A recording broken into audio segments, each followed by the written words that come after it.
Hi BookTube, my name is Juan. I am just one reader coming to you with a Friday Reads video talking about the books that I have read this week and will be reading this weekend as well as the following week. So the first book that I completed this week is The Lovely Piranesi by Susanna Clarke. If you want to hear more of my thoughts regarding this book, you can check out the individual video that I made talking about Piranesi. This is bound to be in my favorite books of the year list of 2020. This is just one of my favorite reads so far in the year. It's absolutely wonderful, and it just resonated with me as a reader very strongly. This book is short, it's the right length, it's charming and delightful, incredibly decent and warm, and it's just exuberantly joyful. It's a very mysterious book at first, and it's it's really bizarre and really fascinating in the actual meaning of the word fascinating. It causes fascination and puzzlement. And as you read on, you start piecing the puzzle together, and it becomes a very typical, traditional, classical, simple mystery novel with, information coming in and revelations and plot twists. And it has a very traditional structure once you finish reading it and once you understand what it was about. But reading it was just wonderful, and I loved the experience.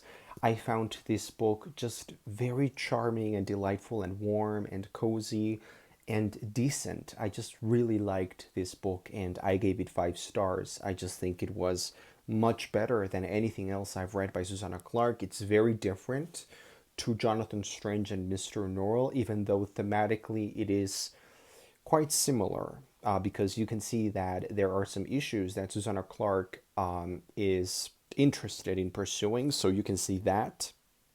But as a story and the way that it's told, it's very different from Jonathan Strange. So I really loved this book and would totally recommend it.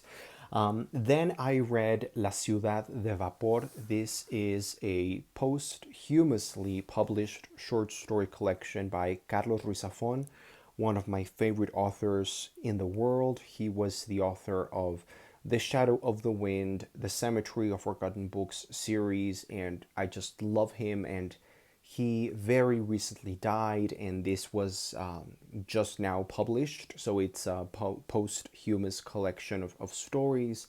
And, it is what it is. It's a collection, so it's not perfect, but it's so wonderful going back to these authors' prose and aesthetic and style and themes and characters. Just his voice is so warm and so wonderful. Um, Reading this book was very emotional, very emotionally charged for me because it was great, but it was also very bittersweet because it's the last time that I will be reading anything by this author for the first time. So I gave this book 4 stars. It's not perfect, as with any short story collection. Some stories are better than others, but overall, this is just a really interesting, emotional reading experience for me this year. So that's what I finished reading, and now here is what I am currently reading. Are you ready? This is the very controversial Troubled Blood by J.K. Rowling. This is the controversial book that there are many things that I would like to discuss with about this book or around this book, but I think I'm gonna wait until I finish reading it because I am only just started with it, so I am only on page 200, and it's a very long book. It's 900 pages long, so I want to save my thoughts for this for the review. But the what I want to say here as an introduction to my thoughts on this book is that I don't really see why people consider this book to be problematic. I don't see it yet. Um, I don't know. I really don't see it yet. I am open. I try to consider myself a very critical reader. Even with an author like J.K. Rowling, she's an author that I support, that I love, and I still think that I need to keep an open mind, for good or for bad. So I'm still waiting to know more about this book. But so far, what I can tell you is that this book, Troubled Blood, is incredibly engrossing. It's very interesting. It's actually very feministic. It's very pro women. It's very interesting in terms of gender, but not in the problematic transphobic way that people say that it is. I'm still waiting to see what happens with that. But so far, it's actually a very interesting pro equality kind of discourse that uh, that the characters are the situations and the characters are dealing with so far.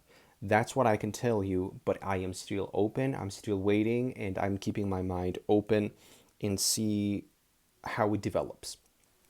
So I will. This is a chunkster of a book, and I want to read some other things this weekend because otherwise, it's gonna be very hard to just focus on one huge book.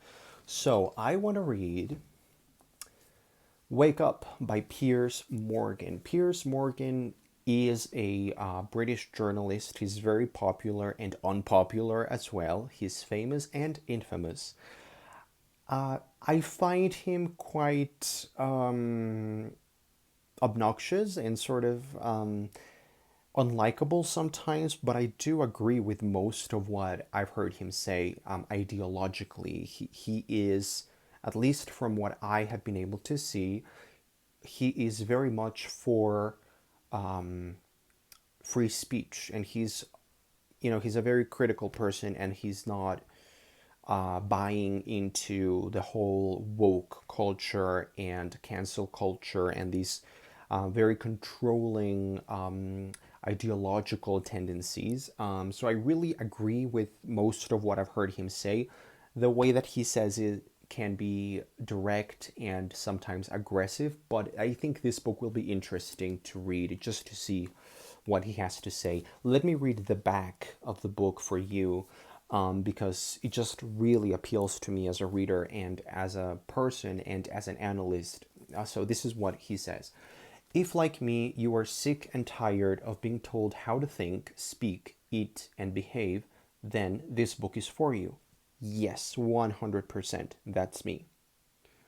If, like me, you think common sense is being thrown out of the window, then this book is for you. Absolutely, I agree. If, like me, you think the world is going absolutely nuts, then this book is for you. Absolutely agree. If, like me, you think NHS heroes and Captain Sir Tom Moore are the real stars of our society and not self obsessed, tone deaf celebrities, then this book is for you. Yes. If, like me, you are sickened, oh, this is so true. If, like me, you are sickened by the cancel culture bullies destroying people's careers and lives, then this book is for you. Yes. I am so into that. From feminism to masculinity, racism to gender, body image to veganism, mental health to competitiveness at school, the right to free speech and expressing an honestly held opinion is being crushed at the altar of woke political correctness. It's time we get back our common sense. It's time to cancel the cancel culture. It's time to wake up. So that really speaks to me as a reader and just as a person. I consider myself a very liberal person, but I just do not agree with canceling thought and canceling free speech and controlling people's discourse. I strongly disagree with that, and I think that for me, this book will be very meaningful, but I'm still keeping my head open just to see what points he makes in here. I am always critical both towards the people that I agree with and the people that I disagree with. I try to be critical with everybody, with people from as liberal as me or even more liberal than me, also to with people who are more conservative and more traditional than me. I think that critical thinking should be always treasured and always promoted. So I am keeping an open mind towards this book, but yeah, it sounds really interesting to me. And then I would also like to start reading another book, which is also by J.K. Rowling, but I need to read it, and this is the Ichabog. This is just, it looks wonderful. From what I have heard about this book, the reviews and what I can see from this book, it's wonderful. I mean, people have been very positive in their reviews. They say that it's great. It's illustrated by different people from around the world, I think, or maybe just the United Kingdom. I don't know, but it's illustrated by the people, by the children. It's a project that J.K. Rowling sort of did for as a social project, not just a reading project. So it's illustrated by readers, and you can see the illustrations. It's a beautifully packaged book. The paper is very high quality, and the illustrations are really nice. So that's what I will be reading. It's a lot of J.K. Rowling this week, apparently for me, but that's fine. She's one of my favorite authors, and she's just a person that I really agree with in many things. There's some other things that I'm sure we would disagree on, but yeah, I just really like her sensibility, and I'm really looking forward to seeing her, reading her in a book like this, middle grade fantasy, which is what I fell in love with her, reading that kind of thing. So thanks for watching. I am Just One Reader, and I will see you on the next video.